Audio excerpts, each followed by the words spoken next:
Hello students, हम पढ़ रहे थे विसर्ग संधि।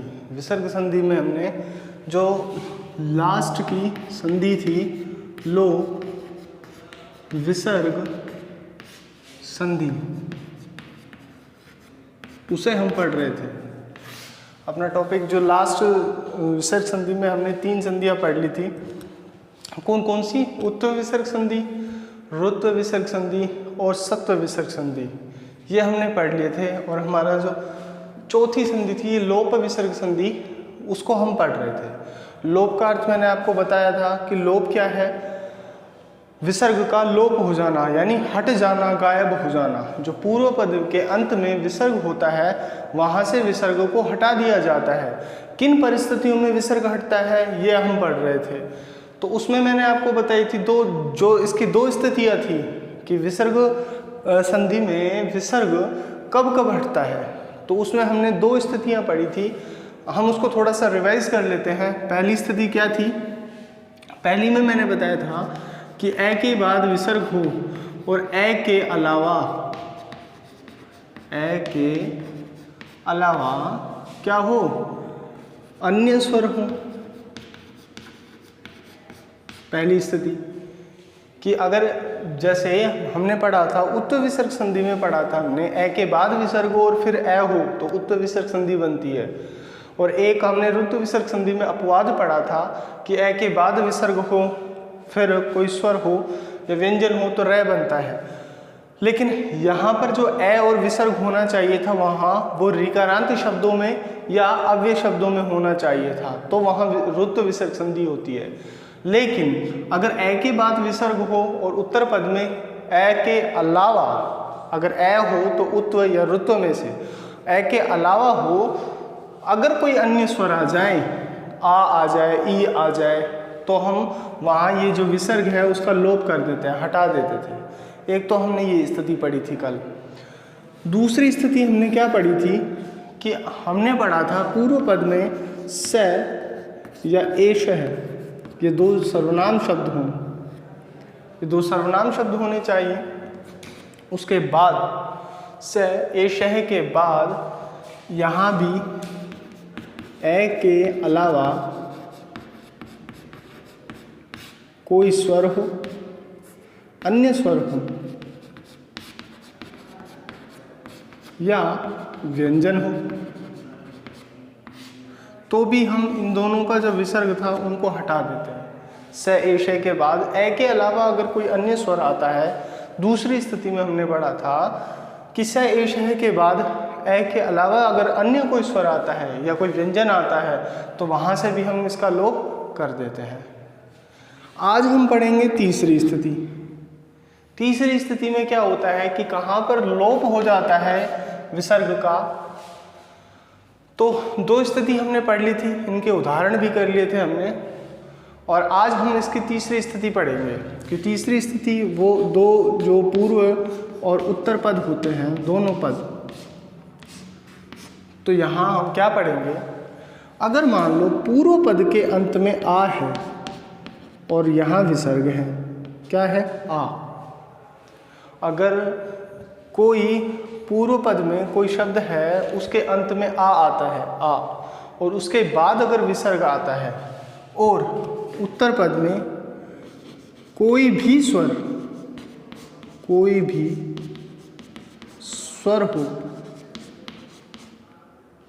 भी स्वर, आ के बाद कोई भी स्वर आ जाए, अथवा क्या हो? किसी भी वर्ग का, किसी भी वर्ग से मतलब समझते हो आप? कै, च। अब हमने पूरी संधि पढ़ी है एंडिंग में। अब मैंने जो ये बोला किसी भी वर्ग का मतलब जैसे कै वर्ग, च वर्ग, ट वर्ग, त वर्ग, पै वर्ग, कोई सा भी वर्ग हो, उस वर्ग का तीसरा, चौथा या 5वां अक्षर हो या य, व, र, है हो, य, व, र, ल, है हो, तीसरी स्थिति, 2 की स्थिति के बाद हम तीसरी स्थिति पढ़ रहे हैं, ये इसी के ही पार्ट है। देखो पहली स्थिति में लोप विसर्ग, हम लोप विसर्ग संधि में पढ़ रहे हैं कि वो संधि जहाँ पर विसर्ग का लोप हो जाता है, यानी विसर्ग को हटा दिया जाता है, विसर्ग का गायब हो जाना लोप विसर्ग संधि कहलाती है। अब वो विसर्ग जो है पूर्व पद में जो ये विसर्ग है ये कब कब हटता है, किन किन स्थितियों में ये गायब हो जाता है या हटा दिया जाता है, तो वो स्थितियां पढ़ रहे हैं हम। जो पहली स्थिति थी उसमें हमने पढ़ा था ए के बाद विसर्ग हो रहे, उस ए के अलावा, इस ए के अलावा कोई स्वर हो तो वहाँ भी हट जाएगा विसर्ग, तो ये विसर्ग हट जाएगा। दूसरी स्थिति हमने पढ़ी कि पूर्व पद में स एष है ये सर्वनाम शब्द हों, ये पद हों, और उनके बाद उत्तर पद में इस ए के अलावा अन्य कोई स्वरीय व्यंजन हो तो भी ये स और एष है का जो विसर्ग है वो हटा दिया जाता है। अब तीसरी स्थिति हम पढ़ रहे हैं कि पूर्व पद में यदि ऐसा कोई भी शब्द हो जिसके अंत में आ हो और उसके बाद विसर्ग हो और उत्तर पद में कोई भी स्वर आ जाए, कोई भी ए आ, छोटी ई बड़ी ई, छोटा ऊ बड़ा ऊ, री री ए ऐ ओ औ, कोई सा भी आ जाए, अथवा किसी भी वर्ग का, कोई भी वर्ग कै चै टै तै पै, कोई सा भी वर्ग हो जिसका तीसरा चौथा या पांचवा अक्षर, कौन कौन से, तीसरे चौथे या पांचवे, जैसे फॉर एग्जाम्पल लेते हैं, जैसे कै वर्ग है, कै वर्ग का तीसरा चौथा पांचवा कौन सा, कै खे पहला दूसरे हो गए, गै घै ये तीसरा, ये चौथा, ये पांचवा।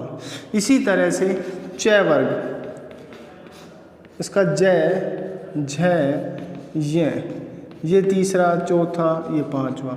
इसी तरह से किसी भी वर्ग, कोई सा भी वर्ग हो सकता है इनकी तरह, चाहे वो कै वर्ग हो, चै वर्ग हो, टै वर्ग हो, तै वर्ग हो, पै वर्ग हो, कोई सा भी वर्ग हो, तो वहाँ पर जो उनका तीसरा चौथा या पांचवा अक्षर आता है, तो अगर ऐसा ना हो कि मान लो ये भी नहीं आए, तो क्या होनी चाहिए, यह वह र ल है, इनमें से कोई एक अक्षर आ जाए तो जो ये विसर्ग है उसका लोप हो जाता है, उसको हटा दिया जाता है। तीसरी स्थिति में हमने क्या पढ़ा कि पूर्व पद के अंत में आ के बाद विसर्ग हो, विसर्ग है और उससे पहले आ स्वर है, और उत्तर पद में कोई भी स्वर आ जाए, कोई सा भी स्वर आ जाए, या किसी भी वर्ग का तीसरा चौथा या पांचवा अक्षर आ जाए, या अगर वो भी ना हो तो यह वह र ल है में से कोई एक अक्षर आ जाए, तो वहाँ विसर्ग का लोप हो जाता है। उदाहरण देखते हैं।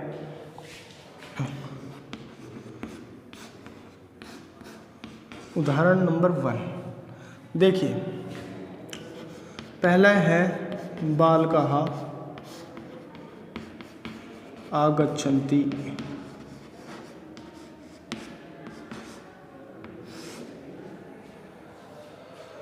अब यहाँ जो बालका है, बालका के अंत में क्या है, आ, और आ के बाद क्या है, विसर्ग, और यहाँ पर कोई भी स्वर है तो यहाँ क्या हो जाएगा, विसर्ग का लोप।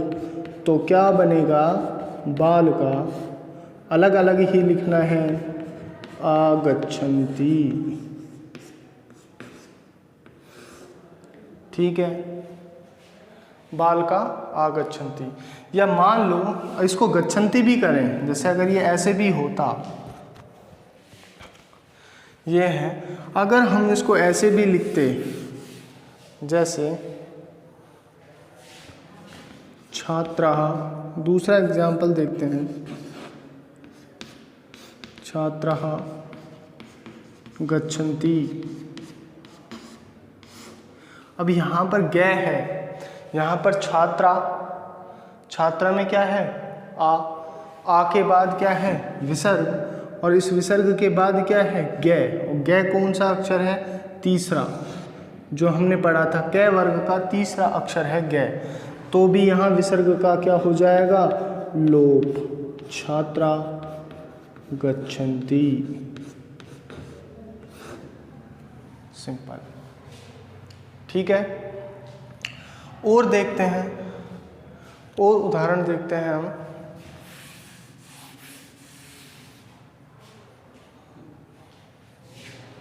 उदाहरण नंबर 3 देखिए, देवाः प्लस वदन्ति। अब देवाः जो है, देवाः इसमें आ है, आ के बाद विसर्ग है, और ये वै, यहाँ वै आ रहा है, तो भी क्या होगा, विसर्ग का लोप, देवा वदन्ति। यहाँ पर क्या हो जाएगा, देवा वदन्ति। तो जो देखो तीसरी है लोप विसर्ग संधि, हम पढ़ रहे हैं लोप विसर्ग संधि, पहली स्थिति हमने पढ़ी, फिर से आप ध्यान दीजिएगा।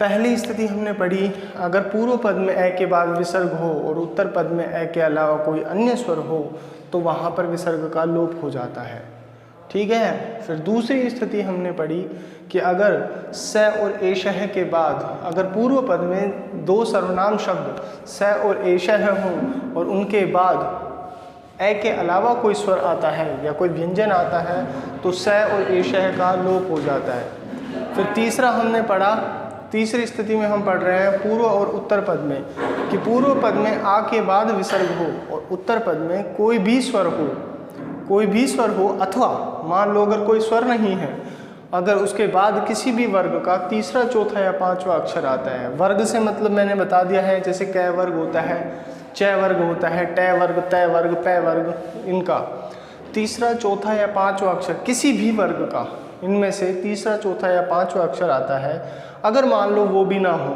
उसके बाद य, व, र, ल या है, इन व्यंजनों में से कोई एक व्यंजन आ जाता है।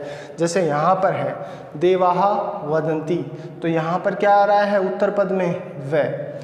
अगर इनमें से य, व, र, ल, है में से कोई भी एक अक्षर आ जाए तो पूर्व पद में जो आ के बाद विसर्ग होता है उसका लोप कर देते हैं। देखो हम तीनों स्थितियां हमने पढ़ी हैं, तो यहाँ सिर्फ और कोई परिवर्तन नहीं है, शुरू की स्थिति हमने पढ़ी है, यहाँ पर सिर्फ क्या है, विसर्ग का लोप हो रहा है। इन स्थितियों में जो विसर्ग है उसके बाद ये विसर्ग है, जो जैसे ए है, ए के बाद विसर्ग है, सिर्फ वहाँ लोप होता है, इसके अलावा कोई और परिवर्तन नहीं होता।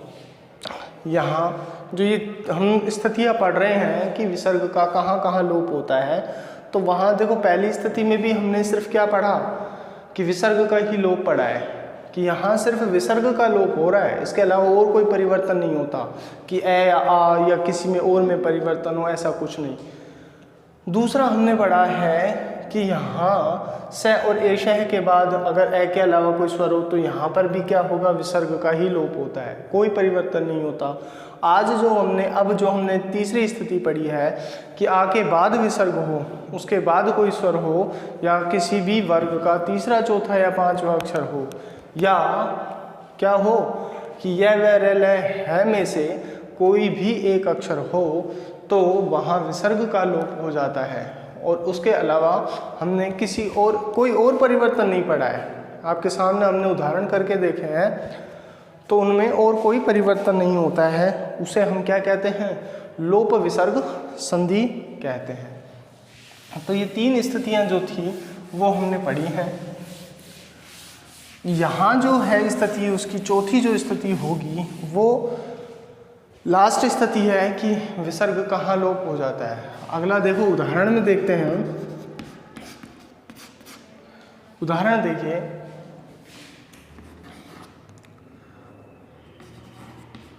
छात्राः